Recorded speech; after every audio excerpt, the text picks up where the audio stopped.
अंतर्राष्ट्रीय विश्व हिंदू परिषद के अध्यक्ष डॉक्टर प्रवीण तोगड़िया ने कहा कि मणिपुर में बहुसंख्यक हिंदू हैं, लेकिन उनको शरणार्थी शिविर में शरण लेनी पड़ रही है। सरकार को चाहिए कि हिंदू समाज ध्यान रखे।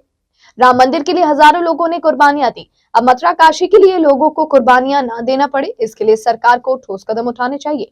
वे आज प्रवास पर एक निजी कार्यक्रम में हिस्सा लेने और एयरपोर्ट पर मीडिया से बातचीत कर रहे थे। तोगड़िया ने राजनीति की चर्चा में 5 राज्यों के चुनाव को लेकर उन्होंने जवाब नहीं दिया, मगर एनसीईआरटी पुस्तकों के रामायण अन्य धार्मिक कथाओं का समावेश होने की खुशी जाहिर की और कहा, राम मंदिर के लिए हजारों लोगों ने कुर्बानियां दी, मथुरा काशी के लिए लोगों को कुर्बानियां ना देने पड़े, इसके लिए सरकार को ठोस कदम उठाने चाहिए। एक विवाह के निमित्त यहाँ आया था, आप सब लोग हैं इसलिए मिलना हो गया। परसों एनसीईआरटी ने पाठ्यक्रम में रामायण महाभारत वेद उनको सम्मिलित करने का निर्णय किया। अच्छा काम किया। ऐसे काम देश में थोड़े और बढ़ने चाहिए। हम पूरे देश में 1 लाख गांवों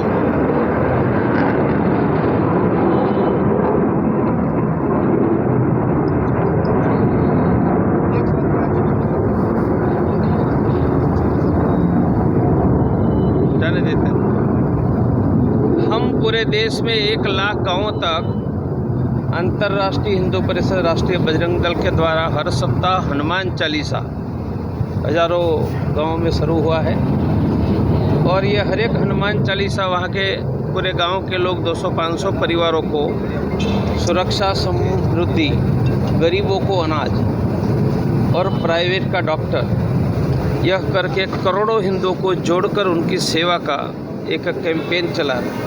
आपको कुछ पूछ रहा है तो पूछ। सर, कांग्रेस कहती है कि यहाँ जो तुष्टीकरण की राजनीति हो रही है, क्या आपको लगता है कि पॉलिटिक्स में तुष्टीकरण हो रहा है? चुनाव का वोटिंग अभी बाकी है थोड़ा, इसलिए मैं नहीं बोलूँगा, पर मैं ये कहूँगा कि यह देश में बहुसंख्यक हिंदुओं का सम्मान, चिंता होनी चाहिए। और दुख की बात है कि मणिपुर में हिंदू बहुसंख्यक है, मैतेई व हिंदू है और पहली बार भारत में ऐसा हुआ है कि बहुसंख्यक हिंदू शरणार्थी बनकर भागकर शरणार्थी कैंप में रहने के लिए मजबूर हुआ है। कश्मीर घाटी में अल्पसंख्यक था और शरणार्थी शिविर में, और मणिपुर में बहुसंख्यक है तो अभी शरणार्थी शिविर में। इनसे ज़्यादा कोई दुखद घटना नहीं हो सकती। इसलिए ये देश में बहुसंख्यक हिंदुओं का सम्मान सभी जगह पर होना चाहिए। जिन जो 5 राज्यों के विधानसभा चुनाव हो रहे हैं, राजस्थान में भी वोटिंग होनी है 2 दिन बाद, कैसी तस्वीर आपको नजर आती है? आप मैं तो कहूँगा कि राजस्थान में राजस्थान ही जीतेगा। सर, 22 जनवरी को राम मंदिर का निर्माण हो रहा है, किस तरह से ऐसा है मेरे भाई, राम मंदिर का निर्माण तो 2000 वर्ष पहले महाराजा विक्रमादित्य ने करवाया था, इसलिए कोई निर्माण नहीं हो रहा है। यह टूटा हुआ जो मंदिर था वो मंदिर का जीर्णोद्धार हो रहा है। मंदिर बनाना और जीर्णोद्धार दोनों में अंतर है, परंतु बड़ा मंदिर बन रहा है, वह भी आनंद की बात है, उत्साह की बात है। और विश्वास करते हैं कि राम मंदिर बनाने के लिए यही राजस्थान के बेटे मारे गए थे, यही जोधपुर के मथानिया के मैं स्वयं महेंद्र अरोड़ा जी उनके घर गया था।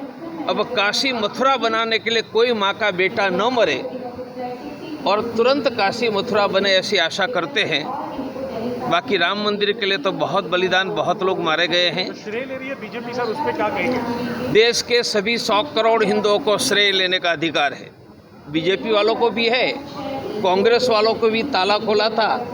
इसलिए मैं कहूँगा सब श्रेय ले लो। श्रेय ही ले रहे हो ना, विरोध नहीं कर रहे हो ना, इसलिए ताला खोलने के लिए कांग्रेस भी श्रेय ले और आंदोलन में जुड़ने के लिए भाजपा भी श्रेय ले।